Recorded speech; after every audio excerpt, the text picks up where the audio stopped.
Yeah, so it's finally here, the UFC Sphere card. $16 million for this bullshit though, just a reminder. And why the fuck is this team around Mexico, bro? Like, this shit is in Vegas. Like, it's not a terrible card, but damn, that's a lot of cash. And bro, Dana was saying this one would rival 300. Also only 10 fights. Could there be like surprise fights or something? Like, you know, like how people yap on Instagram about them? Like, they just bring these random fighters across that no one expects and stuff. I mean, who knows, man? Like, I don't think they would because of advertisement and stuff like that. But yeah, let's get right into the fights, man. So starting off, we'll start with the main event. We got Sean O'Malley versus Merab Dvalishvili. Imagine this dude, the face of the bantamweight division. But anyways, man, y'all sleeping on Merab, bro. Everyone's picking O'Malley, but Merab's gonna Belal his way through Sean like Leon did. Merab's gonna have to survive early. Like, Sean has about 1.5 rounds because of Merab's psycho pace, so where he's going to be pretty dangerous within that range, but his shots are going to get slower after round 2, round 3. And yeah, I know Merab doesn't finish anyone, but his grappling pressure is insane. And O'Malley has probably been practicing some close range shots, maybe some elbows or some close range hooks or something. I don't know, but I'm gonna go with Merab 48-47. I think O'Malley will get the first 2, and I think Merab will just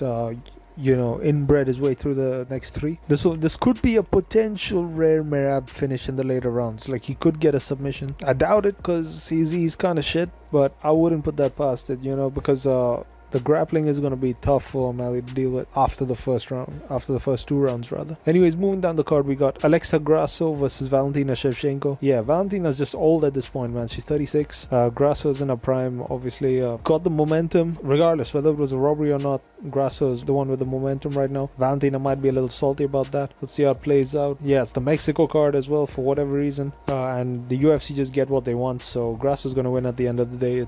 It's how the sport works. Yeah. Moving on. Oh, I forgot to mention how she'll win. I think she could get a finish. I think she is going to drop Valentina like multiple times, and eventually she could get a finish in the 3rd. I'm going to go with the 3rd round TKO finish, ground and pound, that sort of stuff. So yeah, moving down the card, we got Diego Lopes versus Brian Ortega. Y'all wanna know how this one went? I'm glad you asked. Yeah, so I don't think Ortega got it in him anymore. Shit been looking rough for him recently, man. Like, he's got his shoulders popping out, his ankles twisting, stuff like that. And he's got only 1 win from 2020. And that was pretty much a fluke against Yair after he was getting pieced up on the feet, man. And also, this is a 3-round fight, so that favors Diego big time. Like, I'll be picking Diego Lopes by round 1, but beyond that is tough. But I think he still wins the first 2. So even if this does go to decision, it's going to be 2-1. Ortega could get a 10-8 in the 3rd round, but you know, Diego's tough, man.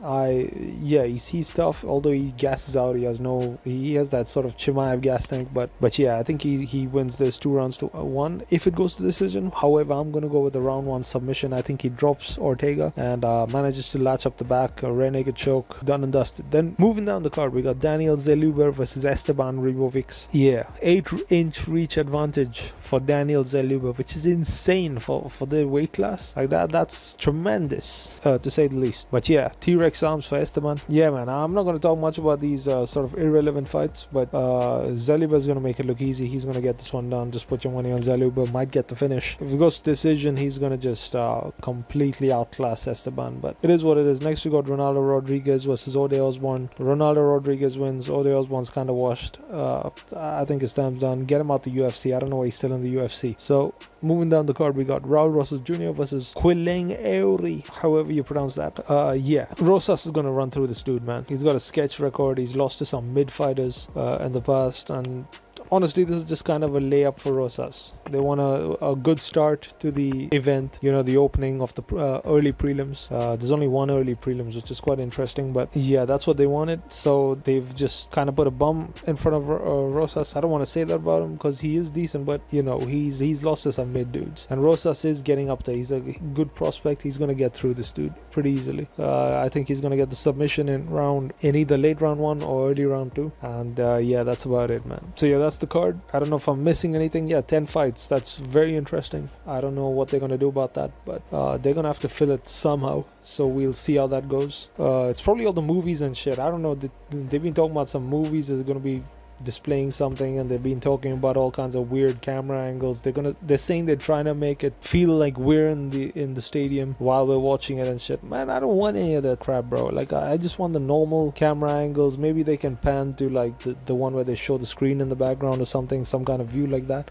which would be interesting. But nothing more apart from that, man. Stop making a mockery of this whole shit. Y'all spent $16 million on this garbage pretty much. But you know, we'll see how it is. I'm not gonna judge, although I already have of this whole video is just judging this whole card. But regardless, yeah, excited to see the card anyways. You know, a lot of money has gone into this thing, so let's see if it's a waste of money or what it is. But I'll be watching this shit for free anyways, so I don't even really care. So yeah, I don't know, I've been not being consistent with the videos, been sick and all that. Yeah, so let's see what's up. See you, man. Peace.